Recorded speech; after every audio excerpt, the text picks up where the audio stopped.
গাড়িতে ভাঙচুর, রেলগেট ভাঙচুর। এই ঘটনায় গ্রেফতার 30 জন।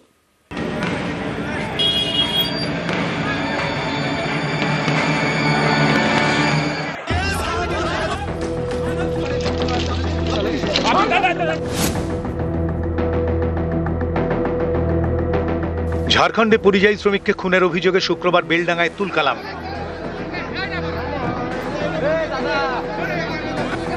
এবার বিহারে পরিযায়ী শ্রমিককে মারধরের অভিযোগ। শনিবার ফের উত্তপ্ত বেলডাঙ্গা।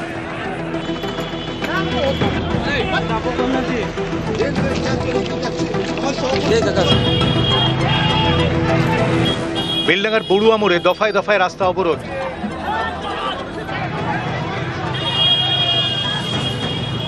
বারো নম্বর জাতীয় সড়কে বন্ধ হয়ে যায় যান চলাচল, ভাঙচুর করা হয় গাড়ি। বেলডাঙ্গায় শুরু হয় রেল অবরোধ, ভাঙচুর চালানো হয় রেল গেটে। লালগোলা শিয়ালদা রুটে ট্রেন চলাচল বন্ধ হয়ে যায়।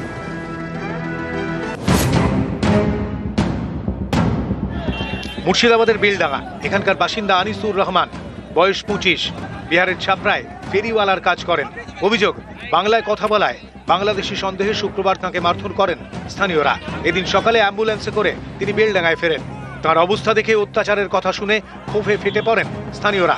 পরিযায়ীদের নিরাপত্তার দাবিতে শুরু হয় রাস্তা অবরোধ সকাল 8টা থেকে।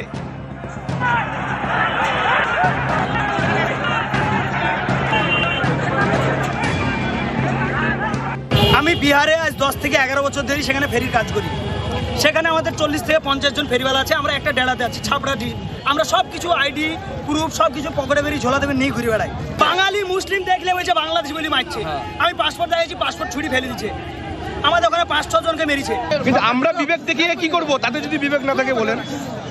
আজ আমাদের এখানকে প্রতিদিন শুনছি নাকি একটা করে আহত হচ্ছে, নিহত হচ্ছে, কোনো ব্যাখ্যা হয়নি। এটা অন্যায়, অন্যায়, অন্যায়। সকাল 10:30 থেকে শুরু হয় রেল অবরোধ, থমকে যায় ট্রেন। পরিস্থিতি নিয়ন্ত্রণে আনতে আসরে নামে পুলিশ, নামানো হয় র্যাব। শুরু হয় ধরপাকড়। মিডিয়া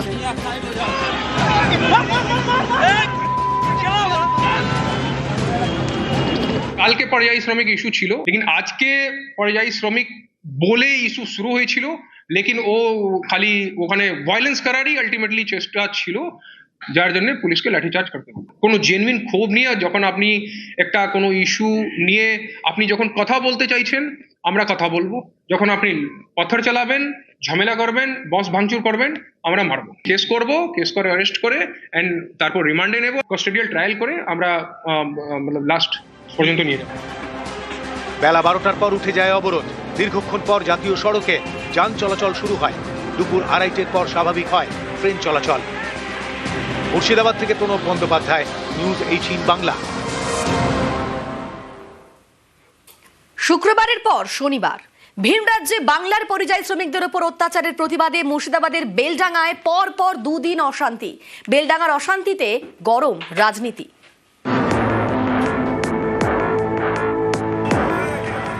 পরপর 2 দিন অশান্ত মুর্শিদাবাদের বেলডাঙ্গা। শুক্রবারে ঝাড়খণ্ডের বাংলার পরিযায়ী শ্রমিকের হত্যার প্রতিবাদে বিক্ষোভ।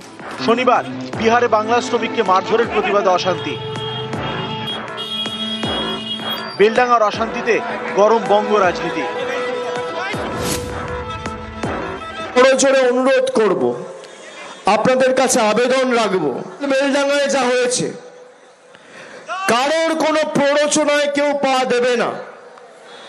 কালকেও একটা সংবাদ মাধ্যমের এক প্রতিনিধির উপর আক্রমণ হয়েছে, আজকেও হয়েছে। আমি দলীয়ভাবে প্রশাসনের কাছে অনুরোধ করব, এর বিরুদ্ধে যারা দায়ী তার বিরুদ্ধে আপনারা ব্যবস্থা নেবেন। কিন্তু আমাদের সংযত থাকতে হবে।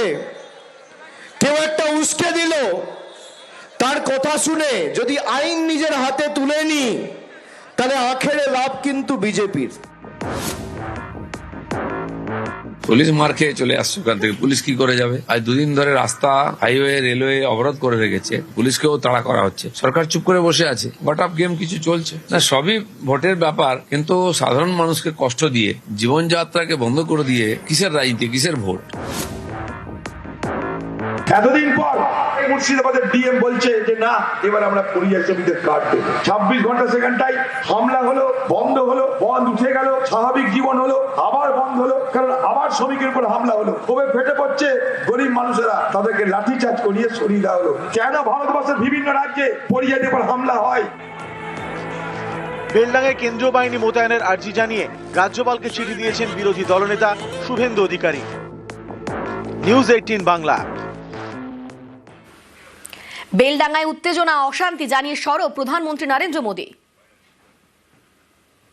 एक महिला पत्रकार के साथ टीएमसी के गुंडों ने कितनी अभद्रता की है। टीएमसी के राज में स्कूल, कॉलेज और यूनिवर्सिटी में भी बेटियां सुरक्षित नहीं है। यहाँ शासन प्रशासन में निर्ममता ऐसी है कि बेटियों की कोई सुनवाई नहीं होती, पीड़ितों को बात बात पर कोर्ट जाना पड़ता है। इस स्थिति को बदलना होगा। ये काम आपका एक वोट करेगा। कमल छाप पर पड़ा आपका एक एक वोट पश्चिम बंगाल के पुराने गौरव को फिर लौटाएगा। এসআইআর হিয়ারিং এ হয়রানি হচ্ছে, নানান জায়গা থেকে এরকম অভিযোগ উঠে আসছে এবং বিভিন্ন জায়গায় প্রতিবাদও দেখা যাচ্ছে। এবার প্রতিবাদে বিক্ষোভ, বর্ধমানের মঙ্গল কোর্টে পথ অবরোধ, রাস্তায় টায়ার জ্বালিয়ে বিক্ষোভ ভোটারদের। হিয়ারিং এ হয়রানি হচ্ছে এমনই অভিযোগ তুলে প্রতিবাদ, বর্ধমানের মঙ্গল কোর্টে বিক্ষোভ, পথ অবরোধ করে বিক্ষোভ, রাস্তায় টায়ার জ্বালিয়ে বিক্ষোভ ভোটারদের।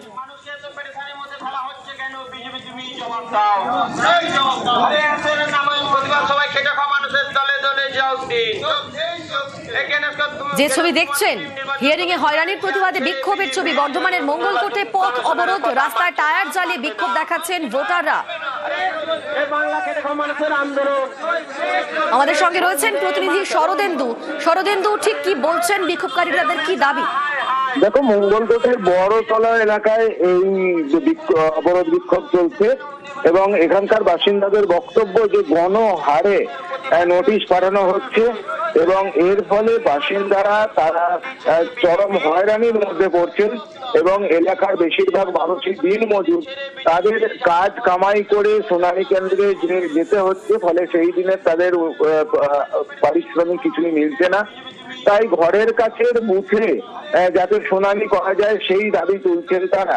তাছাড়া এই যে এভাবে সব মানুষকে শুনানি কেন্দ্রে ডাকা, তারও প্রতিবাদ জানাচ্ছেন তারা। তাদের বক্তব্য যে দূরের ব্লক অফিসে নয়, ঘরের কাছে বুথে শুনানি করা হোক, সেই শুনানিতে তারা অংশ নিতে রাজি আছেন এবং 24 ঘন্টারও কম সময়ে নোটিশ দেওয়া হচ্ছে। এই সিদ্ধান্ত তারা মেনে নিতে পারছেন না। পাশাপাশি মাধ্যমিকের অ্যাডমিট কার্ড যেটা বাতিল করা হয়েছে তারও প্রতিবাদ জানাচ্ছেন তারা। বেশ, ধন্যবাদ শরদেন্দু। সাম্প্রতিককালে যেটা চলছে লজিক্যাল ডিসক্রিপেন্সি নামে মানুষকে বারবার পেরেশানি করা হচ্ছে। প্রথমে বলা হলো যে 2002 সালে যাদের পিতামাতার নাম আছে তাদেরকে কোনো রকম কাগজ লাগবে না। তারপরে পরে নির্বাচন কমিশন একের পর এক কাগজ, দেখা যাচ্ছে যে আমরা যদি সমস্ত কাগজ নির্বাচন কমিশনকে দিয়ে দিই তবু তাদের কিন্তু সমস্যার সমাধান হবে না আমরা মনে করছি। তাই এই নির্বাচন কমিশনের বিরুদ্ধে, তার এই তুগলকি সিদ্ধান্তের বিরুদ্ধে আমরা পথ অবরোধ করেছি আজকে।